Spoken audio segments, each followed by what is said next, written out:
nagaan waaqayyoo nama hundumaaf haa ta'u. Jidduu kanaa kallattii xiyyeeffannoo tajaajiltoota yaada jedhu qooduu jalqabeen jiraayu. Isa kana dura waanuma hundumaa dursa tajaajiltoonni waaqayyo irratti xiyyeeffachuu qabu.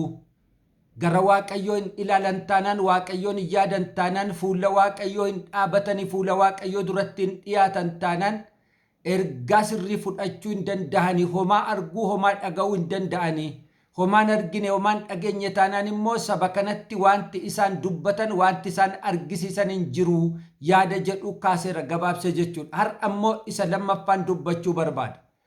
Lammaffaa irratti tajaajiltoonni saba tajaajilamu irratti xiyyeeffachuutu isaaniif ta'a. Sabni ani tajaajilu kuni kan attamiiti? Sabni ani tajaajilu kuni jireenya hafuuraa isaatiin sadarkaa attamiirra jira? Sabni ani tajaajilu kun hariiroon inni gooftaa wajjiniin qabu maal fakkaata? Saba attamiin tajaajila? Dhaloota attamiin tajaajila? Saba haala attamii keessa jiruun tajaajila jedhanii gaafachuun sirriidha. Sirriidha. Galanni waaqayyoof haa ta'u. Saba gaafatanii haala sabaa ilaalanii, duumessa ilaalanii, qilleensa ilaalanii raajuutu sirrii miti malee saba ilaalanii barumsa qopheessuun sirriidha. Saba ilaalanii lallaba qopheessuun sirriidha. Saba ilaalanii leenjii qopheessuun, gorsa qopheessuun sirriidha. Ergamichi Phaawulos warra Qorontosiif yeroo barreessu boqonnaa 1ffaa ergaa isa jalqabaa irratti yaa obbolootaa isin jidduu gargar bahuun wal qoqqoodinsi akka jiru maatiin warra qaloo'anatti himaniirru jedha. Dhagaheera ani akka isin gargar wal qoqqooddan, akka isin yaada tokko hin qabne, akka isin garaa tokko hin qabne, akka isin amantii tokko hin qabne, akka isin tajaajiltoota jala hiriirtaniittan hirmaattanii dhagaheera ani. Walakkaan keessanii ani kan Aphiloos jettu, walakkaan keessanii ani kan Phaawulos jettu, walakkaan keessanii ani kan Keefaati jettu, walakkaan keessanii immoo ani kan Kiristoos jettaniittu. Erga akkas ta'e Kiristoos qoodameeraare, hirameeraare, nu immoo tajaajiltoonni kun nama lallabne, nama barsiifne, nama gorsine, nama cuuphne qabaachuu dandeenya malee namni nuti duunee fi jiraare jedheetu gaafata. Ergamichi Phaawulos tajaajiltoota warra kaan hojiitti yeroo bobbaasu biyyoota adda addaa, waldoota adda addaatti yeroo ergus dhaqaatii lallabaa kottaa, dhaqaatii barsiisaa kottaa, dhaqaatii dubbadhaa kottaa, kadhadhaa fi kottaa jedhee otoo hin taane dhaqaatii haala isaan keessa jiran ilaalaa jedhee bobbaasa. Tajaajilaan dubbatee gara manaatti hin qajeelu. Faarsee lallabee raajee gara manaatti kan qajeelu otoo hin taane tajaajilaan jidduu turee, jidduu oolee, jidduu bulee, jidduu jiraatee haala sabni sun keessa jiru adda baafatee nama hojjetudha. Qotee bulaan tokko lafa irratti hojjetu, maasii irratti hojjetu bilcheesseen ilaalu taanaan, xiyyeeffateen ilaalu taanaan sanyii maasii sanaaf ta'u filachuun isa rakkisa.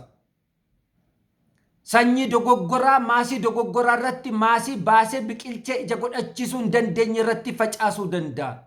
Tajaajilaan tokko saba tajaajilu hubateen ilaalu taanaan soorata daa'immanii ga'eessotaaf kennee soorata ga'eessotaa immoo daa'immaniif kennuu danda'a. Wal dabarsuu danda'a. Sanyii eddeesaa maleetti facaasuu danda'a. Warra bo'uun isaanitti ture kofalchiisee warra kolfuu qabu immoo boochisuu danda'a. Warra galateeffatamuu qabu ifatee warra ifatamuu qabu galateeffachuu danda'a yoo xiyyeeffateen ilaalu ta'e, yoo xiyyeeffannoo guutuudhaan, laphee guutuu, yaada guutuudhaan saba tajaajilu hin ilaalu ta'e hin dogoggora tajaajilaan. Hin dogoggora, baay'ee dogoggora, baay'ee dogoggorsa. Tajaajiluun ganamfatanii ka'anii wanti na keessa bule isa kana, wanti garaa koo keessa bubbule na keessa deddeebi'e isa kana jedhanii yeroo hundumaa na keessa bulee, na keessa deddeebi'eetiin ofis saba waaqayyoos gowwoomsuu otoo hin taane haalli nuti keessa jirru waan akka kanaa ijaa ta'eef barumsi haala akka kanaa keessa dhaloota jiruuf malummoo isa kana ijaa ta'eef qopheesse fidera jechuu danda'uu qaba tajaajilaan. Waan nama keessa bule, waan waaqayyo garaa namaa keessa ka'e tajaajiluun, dubbachuun, barsiisuun, gorsuun sirrii miti jechaa hin jiru ani. Guyyaa hundumaa garuu na keessa bulee otoo hin taane nan ilaale jechuun gaariidha. Nan hubadhe nan arge jechuun gaariidha. Tajaajilli keenya kaayyoo qabaachuu qaba. Yoo hin faarsina ta'e, yoo hin raajina ta'e, yoo hin barsiifna ta'e, yoo hin gorsina ta'e, yoo hin lallabna ta'e, kaayyoo tajaajila sana saba sanaaf dhiyeessinuuf qabaachuutu nuuf ta'a. Kaayyoon keenya immoo rakkina argine furuudhaaf kan xiyyeeffate kan hojjetame ta'utu isatti jira. Tajaajilaan saba tajaajiluu irratti xiyyeeffachuu qaba, ilaaluu danda'u qaba, adda baafachuu danda'u qaba. Haala sabni sun keessa jiru, jireenya sabni sun keessa jiru, sabni sun hafuuraan haala attamii keessa jira, jireenya isaatiin haala attamii keessa jira, hawaasummaa isaatiin haala attamii keessa jira, qulqullummaa ilaalchisee, qajeelummaa ilaalchisee, amantii ilaalchisee, kiristaanummaa kakuu haaraa kana hubatanii keessa jiraachuu ilaalchisee, jireenya duuka bu'ummaa isaa ilaalchisee, sabni kun haala attamii keessa jira jedhee ilaalee adda baafachuu danda'utu malaaf tajaajilaaf. Akkas yoo ta'uu baate hin dogoggorra, akkas yoo ta'uu baate hin balleessina, hin dogoggorra. Tajaajiltoonni sabni kun maal barbaada, ituun maal itti dubbadhe gammada, utuun maal itti dubbadhe isatti tola jedhee miti kan tajaajiluu qabu. Maaltu itti himamuun ta'aaf, ituun maal itti hime rakkina har'a keessa jiru kana keessaa baha sabni kun. Gaaffii kanaan tajaajiluu qaba tajaajilaan. Kanaafiyyuu xiyyeeffannoon tajaajiltoota inni lammaffaa saba tajaajilamurra ta'uutu isaafi mala. Beekuu qabna saba attamiin tajaajila, saba attamiin gorsa, saba attamiin barsiisa, saba attamiin lallaba, saba attamiin leenjisa.